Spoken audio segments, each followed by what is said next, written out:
Bueno, pues vamos a empezar esta palabra Barak. Bien, sean bienvenidos todos, pero pues vamos a empezar con esta oración dándole la bienvenida a nuestro invitado de honor. Dice su Espíritu Santo, ven, ven hermoso. Primero que te quiero pedir en este momento, en este día que estamos escuchando esto que vamos a hablar, esta palabra, que sea para tu honor, que sea para la gloria de Cristo, que sea para el honor y la gloria de nuestro Padre Celestial, que sigamos haciendo la obra, que sigamos haciendo discípulos hermoso, a través de esto, Señor, que esto funcione para que podamos seguir siendo discípulos tuyos, seguir aprendiendo, seguirnos uniendo a ti. Haznos uno, Espíritu de Dios, con el Padre y con el Hijo, haznos uno contigo. A través de la palabra que hoy nos vas a hablar, ya sea clara, precisa, concisa, que nos ayude, Señor, a ser mejores para ti, para este mundo que tanto amas, Señor, para los tuyos. En el nombre de Jesús, sé bienvenido, hermoso Espíritu de Dios. Y el título de la palabra es ¿Y dónde están los milagros? Y pues bueno, vamos a hablar sobre esto. Vamos a empezar leyendo la palabra que viene en el libro de Marcos, capítulo 6 versículos del 1 al 5, que dice así: Un profeta sin honra. Salió Jesús de allí y fue a su tierra, en compañía de sus discípulos. Cuando llegó el sábado, comenzó a enseñar en la sinagoga. ¿De dónde sacó tales cosas? Decían maravillados muchos de los que lo escuchaban. ¿Qué sabiduría es esta que se le ha dado? ¿Cómo se explican estos milagros que vienen de sus manos? ¿No es este el carpintero, el hijo de María? ¿Acaso no es el hermano de Santiago, de José, de Judas y de Simón? ¿No están sus hermanas aquí con nosotros? Y se escandalizaban a causa de él. Por tanto, Jesús les dijo: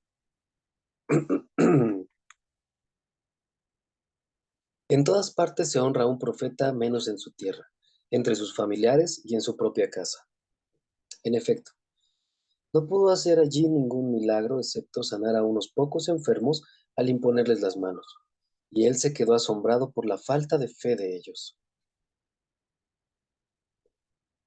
Desgraciadamente, cuando la gente cree que te conoce, es muy difícil cambiar ese concepto. Jesús lo dijo. Imagínate lo difícil que debe ser si él mismo lo dijo. Ahora, esto no pasa porque Jesús lo haya dicho, sino por lo siguiente que él mismo menciona, por la falta de fe. Mi falta de fe es igualmente proporcional a la falta de fe que te tengo a ti. Este es un mensaje fuerte. Cuando alguien no confía en ti, lo más seguro es que esté hablando de su propia inseguridad, pero no lo vamos a convertir religiosamente en una ley porque con nuestro Señor Jesús, ninguna ley religiosa es válida. Hay muchas madres y padres que confían un 100% en sus hijos, por ejemplo, así que no es una ley, no es obligatorio, pero si Jesús lo dijo es porque es de esperarse que suceda. Me encanta porque yo como hijo siempre esperamos como hijos que nuestros padres estén orgullosos de nosotros, que siempre confíen en nosotros y que siempre piensen bien de nosotros. Y no es así.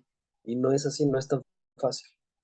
Es más, como nuestros padres son los primeros que piensan que saben cómo somos, que piensan conocernos, son los primeros que muchas veces desconfían. Y no los podemos culpar, somos seres humanos. Claramente la historia dice que esto sucedió en su tierra. O sea, Jesús fue a su tierra, imagínate, en el lugar donde se supone que lo conocían, que tenía sus amigos, que la gente lo conocía desde niño, y entonces Jesús llega a su tierra y ahí no creían en él. Para empezar, Jesucristo es el dador de milagros. Cualquier milagro en nuestras vidas es dado por nuestro Señor Jesús, y más si se lo pedimos. El milagro de la vida, el milagro de la respiración, el milagro de una enfermedad sanada por ese mismo hecho que es milagroso. El milagro de poder salir adelante cuando parece que no hay camino, salida o puertas abiertas. Es Jesús. Hay que pedírselo y Él te lo da. Él es el dador de milagros.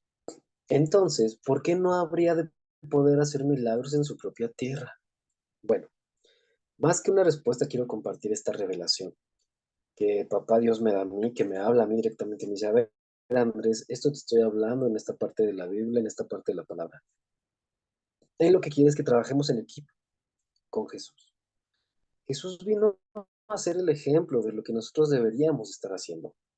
Cada quien en su trinchera, cada quien en su pasión, cada quien en lo que le gusta. Pero Jesús vino a ser ese ejemplo de amor, de paz, de convivencia, de liderazgo. de bendición. Para que los milagros en nuestras vidas sucedan, tenemos que hacer equipo con Él, porque tenemos que creerle. Y también en las vidas de los que están cerca de nosotros. En este caso, tu fe es más que suficiente. Tu fe en Jesús es más que suficiente para sanar a los enfermos al ser enviado a orar por ellos, para predicar, para bautizar, para amar a tu prójimo en el nombre de Jesús. Has sido enviado para todo esto. Pero ¿qué fue lo que sucedió aquí? Te lo voy a explicar muy rápido. Vamos a tomar otro ejemplo de la misma palabra que está en el libro de Juan, capítulo 5, versículos del 6 al 9. Y dice así. Para esto te voy a dar el contexto después de leerte, después de hacer la lectura, ¿ok? Cuando Jesús lo vio tirado en el suelo y se enteró de que ya tenía mucho tiempo de estar así, le preguntó, ¿quieres quedar sano? Señor, respondió, no tengo a nadie que me meta en el estanque mientras se agita el agua, y cuando trato de hacerlo, otro se mete antes. Levántate, recoge tu camilla y anda, le dijo Jesús. Al instante aquel hombre quedó sano, así que tomó su camilla y echó a andar. Había un estanque, ¿no? El estanque se llamaba el estanque sanador de Betzata, ¿no? El estanque de Betzata era un estanque donde un ángel bajaba después de muchos años, bajaba, tocaba el agua y el primer enfermo que tocara el agua después del ángel, era sanado. Y así pasaba, era real, historia real.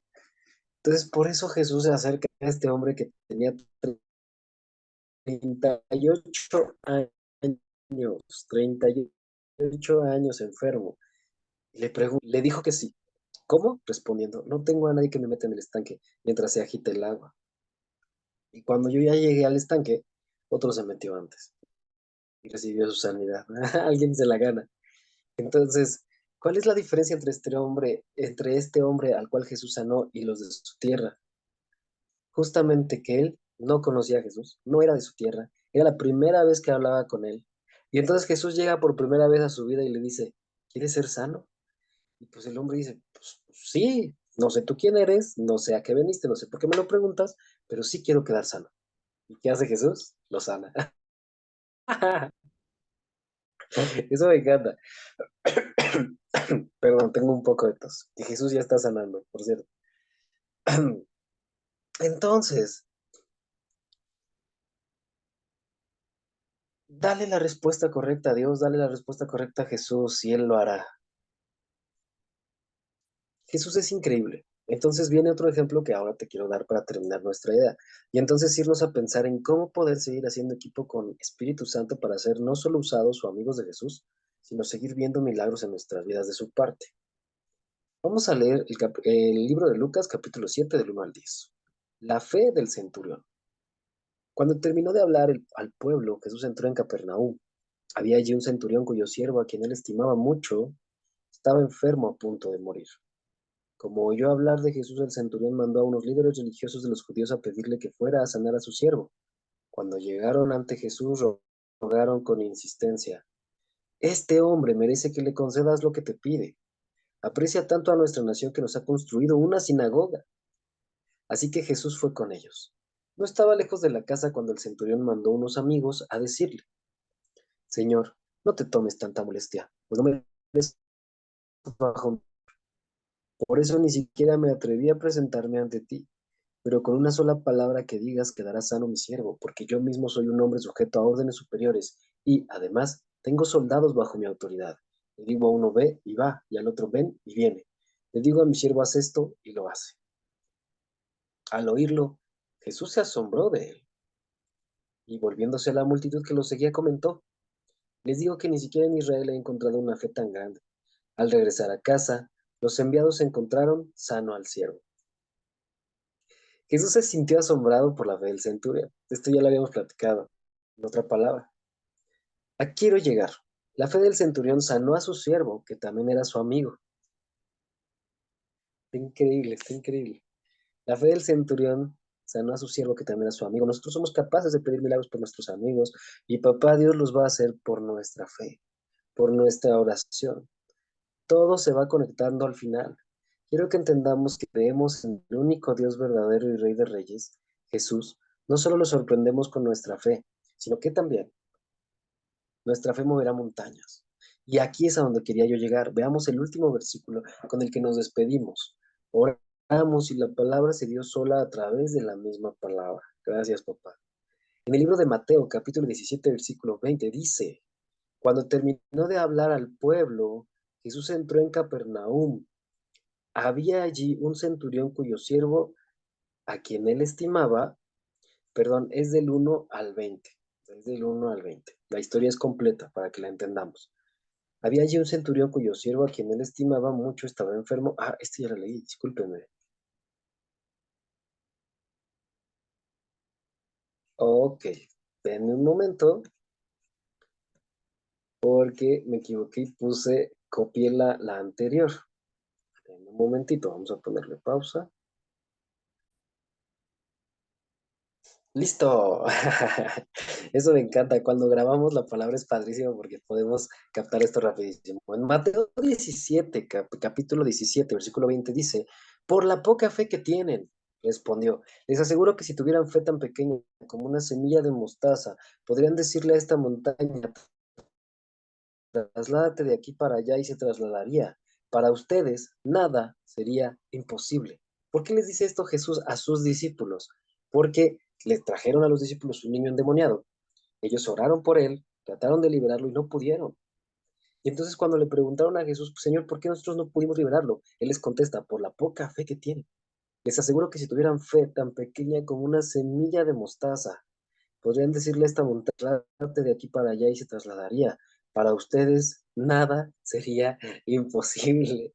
Hay dos cosas por las que tenemos que orar hoy, ¿eh? Tenemos que orar por ser equipo con Dios y por más fe. ¿Qué sucede aquí? Bueno, los discípulos caminaban con Jesús, eran sus amigos también, y aún así les faltaba fe para algunas circunstancias, pero le tenían fe a Él. Esto generaba más fe en ellos y a su vez querían más de Él.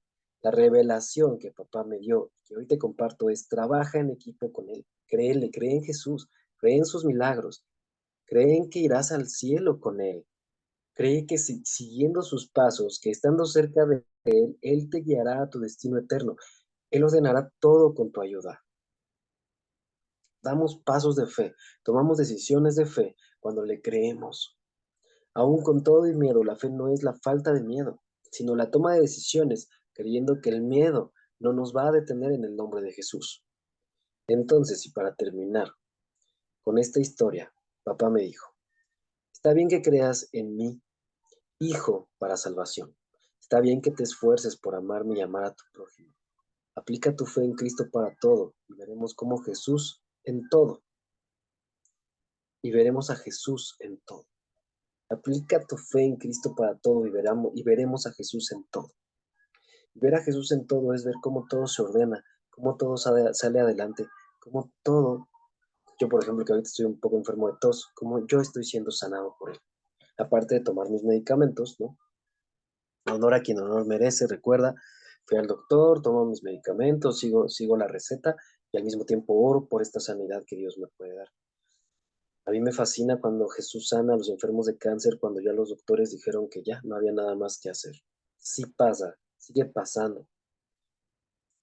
Entonces, vamos a orar. Señor Jesús, danos la fe de un grano de mostaza para seguirle haciendo frente a la enfermedad, a los problemas, a todo lo que viene que no es de ti. Danos ese grano de mostaza de fe para poder hacer frente al pecado.